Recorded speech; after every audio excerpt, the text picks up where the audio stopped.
और बड़ी खबर आपको बताएं बहराइच से, हिंसा के बाद तनाव बना हुआ है, सुरक्षा कड़ी कर दी गई है। आपको बताएं जिले के संवेदनशील इलाकों में गश्त लगातार की जा रही है।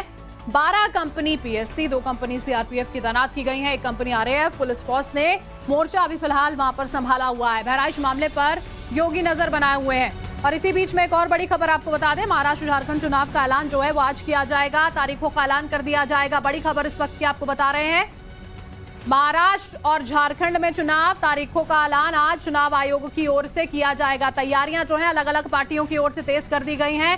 हरियाणा में भारतीय जनता पार्टी को जो जीत यहां पर मिलती है उसके बाद बीजेपी बहुत ज्यादा आश्वस्त महाराष्ट्र को लेकर भी नजर आती है। दोपहर में बताया जा रहा है, दोपहर में चुनाव आयोग की ओर से ऐलान किया जाएगा। बड़ी खबर।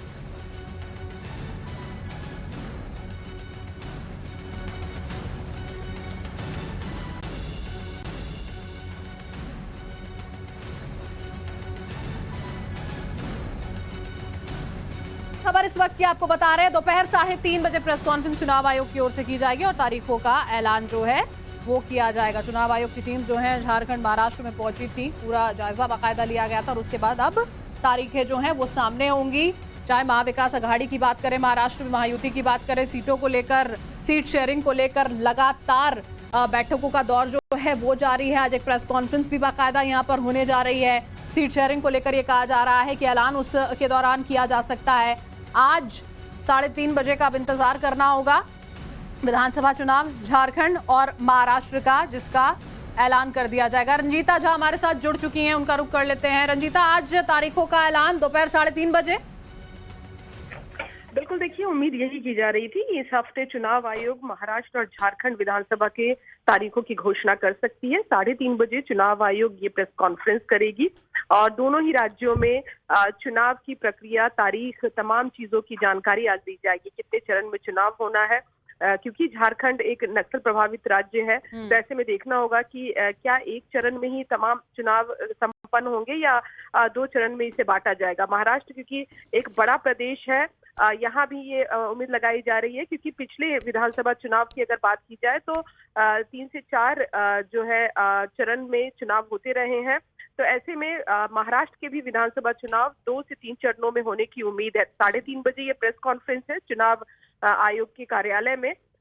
तमाम जानकारियां इसी के द्वारा दी जाएंगी। क्या कुछ वोटर लिस्ट रहे हैं, महिला वोटर कितनी, पुरुष वोटर कितने, किस तरह की चुनाव आयोग की तैयारी है, इन तमाम चीजों के बीच आज दोनों ही राज्यों के विधानसभा चुनाव की तारीखों की घोषणा होगी। रंजीता, झारखंड की अगर हम बात करें, बहुत कुछ देखने को मिला यहाँ पर। चंपई सोरेन का भारतीय जनता पार्टी के साथ आ जाना, क्या कुछ वहां पर हुआ था, उसके बाद किस तरह की स्थिति बनती है, ये अपने आप में बहुत महत्वपूर्ण हो जाता है कि ऊंट किस करवट बैठेगा। झारखंड की अगर बात करें, बिल्कुल, देखिए झारखंड की राजनीति, जब से बिहार से झारखंड अलग हुआ है, झारखंड की राजनीति अपने आप में एक अलग तरह की राजनीति रही है। आदिवासी बेस्ड राजनीति रही है। जल जंगल जमीन की बात तमाम राजनीतिक पार्टियां करती रही है। जेएमएम और कांग्रेस का गठबंधन है झारखंड में, और जिस तरह से हेमंत सोरेन के ऊपर जमीन मामले को लेकर जिस तरह से ईडी की कार्रवाई हुई, वो जेल गए, इन तमाम चीजों के बीच चंपई सोरेन को मुख्यमंत्री बनाया गया और चंपई चुनाव की घोषणा से पहले जिस तरह से बीजेपी का दामन उन्होंने थामा, निश्चित तौर पर आदिवासी वोट बैंक के खिसकने का डर जेएमएम को लगातार है। और यही वजह है कि लगातार नई नई योजनाएं झारखंड सरकार की तरफ से की जा रही है। और इन योजनाओं में जो सबसे बड़ी योजना है वो ये कि जो महिलाएं हैं, जो महिला खासकर जो लड़कियां हैं, उनके लिए उनके अकाउंट में कैश ट्रांसफर किया जा रहा है।